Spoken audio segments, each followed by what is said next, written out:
nature tries experiments.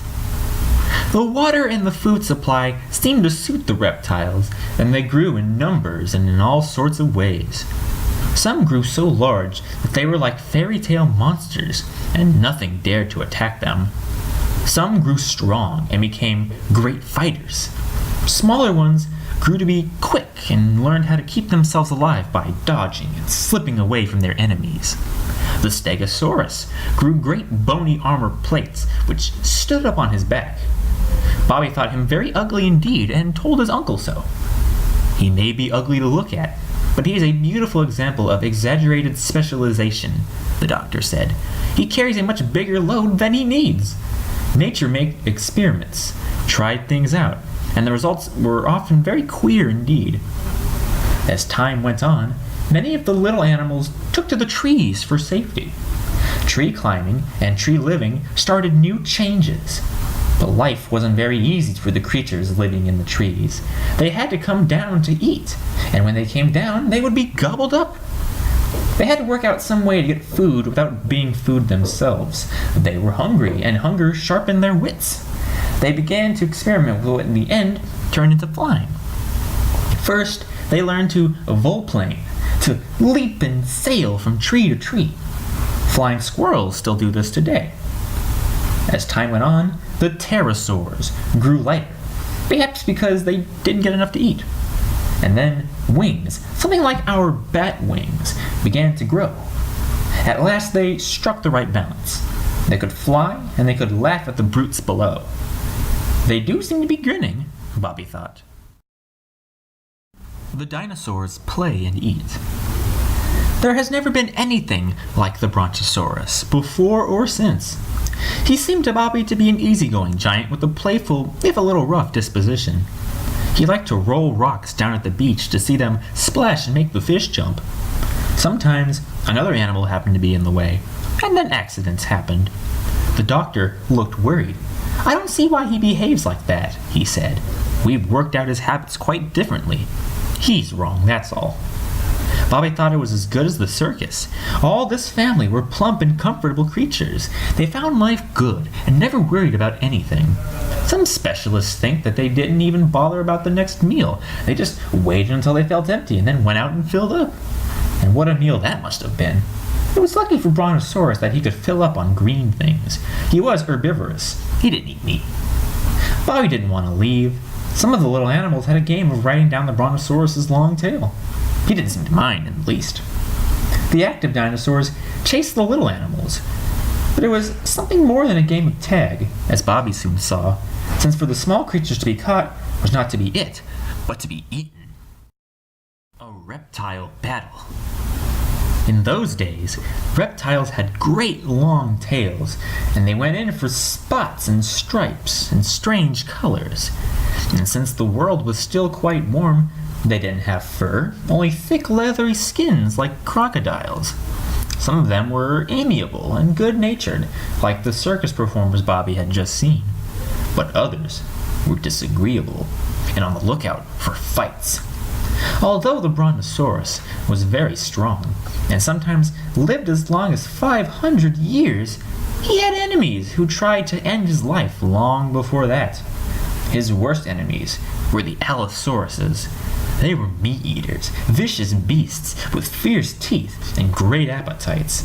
They decided that the Brontosaurus looked good to eat and that he would make a good-sized meal, so they banded together to attack him whenever he came out of his swamp. And then there was wild excitement, fierce and furious action, and gnashing of teeth. Bobby was frightened. Even the doctor seemed impressed, although he explained that there was no danger, since this was all happening so long ago. Still, they both took care to keep out of the way of the madly lashing tails. Now the Brontosaurus wasn't really built for fighting. He was too slow and clumsy. When things got too bad, he had to go lumbering back into the swamp with his enemies hanging on.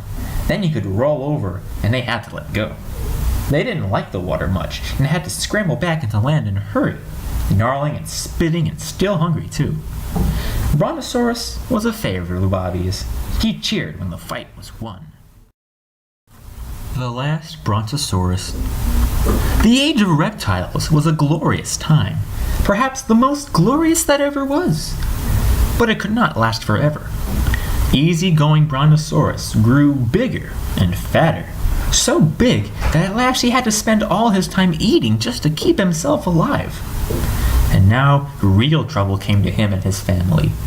Earthquakes threw up great mountains. Volcanoes came to life and spat out fire. Floodwaters poured across the plains. The animals had to strike out for high ground and wander far from home to find their food. But the Brontosaurus never had a chance. He had over-specialized, the doctor said. He was too heavy for traveling, and he could only live on one kind of food. The changes were too much for him, and so it was that on some lonely Jurassic night of long ago, the last hungry Brontosaurus wailed out his farewell. Now, all that is left of him is the great fossil in some museums. Bobby hated to see the mighty sauropod die, for he had watched him until he had grown fond of him. "Won't there ever be any more?" he asked his uncle. "I'm afraid not," the doctor said. "You see, they had their day. Everything has to make way for changes, and as you watch, you may come to believe that, even though Brontosaurus was a wonderful, great beast, the change has, after all, been a change for the better." Monsters of the Cretaceous. At first, when the world cooled, it was rocky and barren. But the sun and the wind and the rain working away made stone dust and sand, which in time made the soil so that plants could grow. All the long time that the animals had been growing, some trees had been growing too. But there wasn't much grass yet, no green fields.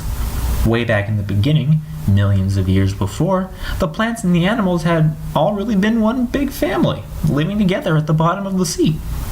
But by now they had grown differently so that they didn't seem to have any relation to each other at all.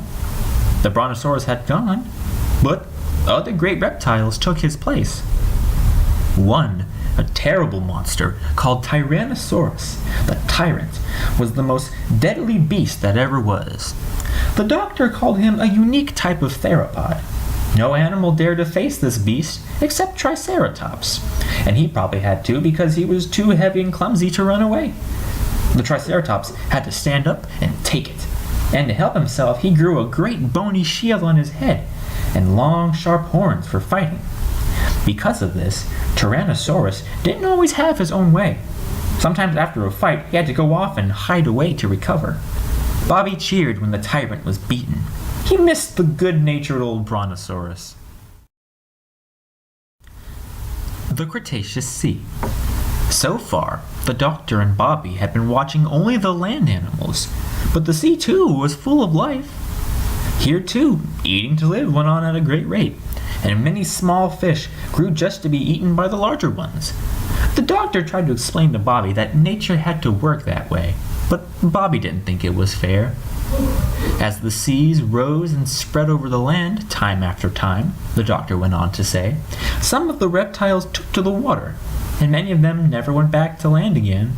They became sea animals. One that looked like a whale was Mosasaurus. And when the doctor told Bobby that he was a reptile, not a fish, Bobby said, "But he swims." "Well, so do you," said the doctor. "And so does your dog." In the air above soared the pterodactyls, like living flying machines, much larger than the birds we have now.